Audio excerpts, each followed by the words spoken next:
أعوذ بالله من الشيطان الرجيم.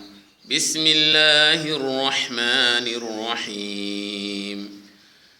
إن الله لا يستحيي أن يضرب مثلا ما بعوضة فما فوقها فأما الذين آمنوا فيعلمون أنه الحق من ربهم وأما الذين كفروا فيقولون ماذا أراد الله بهذا مثلا يضل به كثيرا ويهدي به كثيرا وما يضل به إلا الفاسقين الذين ينقضون عهد الله من بعد ميثاقه ويقطعون ما أمر الله به أن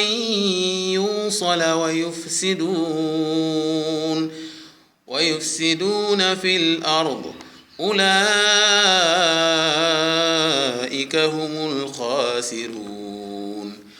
كيف تكفرون بالله وكنتم أمواتا فأحياكم ثم يميتكم ثم يحييكم ثم إليه ترجعون.